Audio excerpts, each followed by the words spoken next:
team has not committed very many penalties. I guess like false starts are one thing, but when they're playing with such aggression and still avoiding holdings, pass interferences, things like that, I guess what's the key to that line, and how impressed are you with that? Really disciplined, is the key, and really knowing the situations, situational awareness, football awareness, rules awareness. But our guys do a great job of taking the coaching, and they're super excited about situations too. I mean, I think they've learned so much. Be interesting if you ask them, some of the guys on the team, offense, defense, or special teams, give them some situational scenarios. I bet they would quit themselves really good. And they're excited to learn that stuff too. It really stimulates the whole team, and something we work on daily in training camp. And besides the regular coaching that the guys get, I mean, we devote a meeting a week to the situational awareness. Our guys are real sharp that way, and they're smart, and they love as I said, being stimulated and learning new stuff. And then putting it into practice, that just makes you feel great when you see it in the game. 0 penalties in this last game as a team. Tremendous. I know there's a few penalties that weren't called, maybe both ways, but officials were letting the guys play. I think that's part of it, but I think the biggest part is our guys really focus and dial in on situational awareness, technique, and discipline, and they know the rules, and do a great job. On the left, Aaron. Jim, after the game on Saturday, you mentioned the word critical a couple times to describe the win. Uh-huh. What did you mean by that? That was the task at hand, going on the road, getting a Big Ten win against a really good football team in the hostile environment, sea of red, loud, all those things. I mean, each game now, it's critical. It's critical as it gets, as clearly as I can say it. On the back right, Alejandro. Coach, saw Ron Moore with the choose near the end of the game. How's he doing physically, and is the goal with him just to get him more snaps as he works his way back? Yeah. Progressing really well. It's becoming there's so many times we have guys that are working through something. That's football. I mean, it's rare. It's lucky when you come out of a game as healthy as we did coming out of this game. But yeah, you can rest assured that there's somebody, multiple guys that are working through something, and guys defy like human capacity to play sometimes. Definitely almost superhero, superhuman in that way. They get the treatment, they get the rehab, they find a pad that protects them. Just the ability to cut like whatever what that time of being out would have been for a normal person.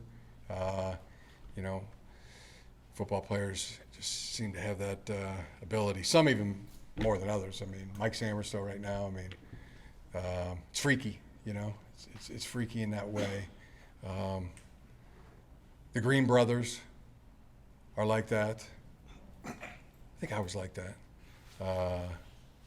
It doesn't make you a better person. Doesn't make you a better anything. It's just better at playing with pain and coming back faster than other people.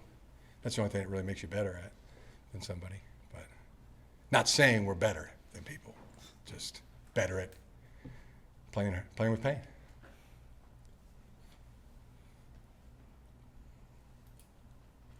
Angelique.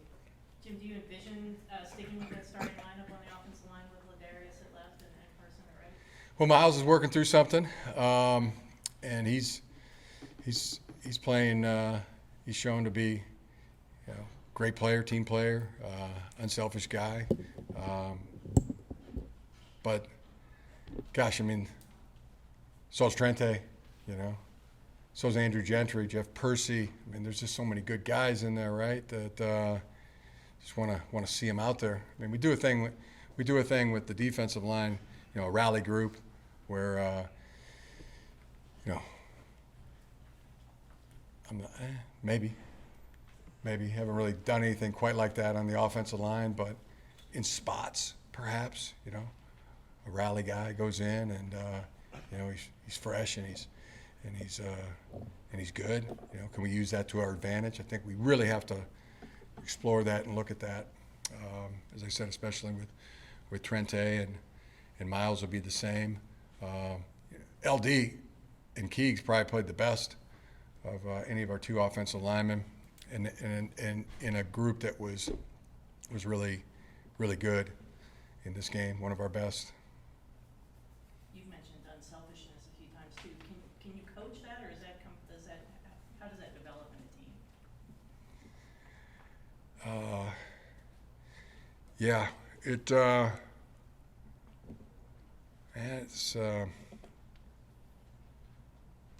how does that develop? That's maybe that's one of the great mysteries, of a team environment. I definitely think it comes from the individuals. Those individuals. Yeah, I think if that was real coachable, probably be happening a lot more. But yeah, it's rare. It's rare when it happens. But I mean, you see what our team. I mean, this game really wasn't all won on Saturday. I mean, this was the way they practiced, the entire team. The starters, the backups, the players who play in the spot situations, specialized on special teams or offense and defense, scout team players, the freshmen, guys who are going to go in pro that aren't taking a knee, that are. I could give you 50, 60 examples of that with our team, and that's it's the one thing that when things are scary good, it's that's where you want to be. That's who you want to be with. That's how you want to be doing things. But the law of averages say that it's going to catch up to you. And, to see if we could defy Sir Isaac Newton's laws of gravity, what goes up must come down. And the gravitational force of the earth is tremendous. And so are some of the forces against a football team. Some of the things that are set there to divide a football team. And the ones that aren't divided are the ones that are playing in the playoffs and, eventually champion. But yeah, there's the opponent. There's human jealousy. There's the star system. There's the media that likes. I mean, I'm not accusing you of anything, but yeah, people that read like to read the salacious story. Like to see where things may be divided. Not blaming that on anybody here. It's just human nature. But there's definitely force. There's injury. There's confidence. There's so many things that, and eventually selfishness. It's another human nature thing on a football team. And I look at our team, and it's not just the players. It is the players. I mean, it is the players. I mean, those guys get so much at stake, with their individual careers, and there's nothing more important to me than each and every guy's individual career. But to do both, to love both, do what's best for your family, do what's best for you, and then get the team in there. I mean, that's scary good. And that's happening with our staff, our coaching staff, the coordinators, the assistant coaches, staff, the medical, the doctors, the trainers, the equipment staff, Gary Hazlett, Sonny, Drew, in the weight room with Herb, Jay Tress, Darren, Benny Raby, Locke, Phil Johnson in the training room, and Pierre and Jason and Steve, with Dave, no shameless self-promotion, Scott Goldschmidt, Albert, Claiborne Green. It's a scary good thing. And how do you keep those balls up in the air? How do you keep them high? I mean, probably energy, energy and working at it and attacking it. It's the only way to keep a balloon up that doesn't have helium in it, right? And eventually that's going to come down. But hey, smoke still rises, it stays up a long time, I've noticed. Heat, energy, those things are the way we're going about it.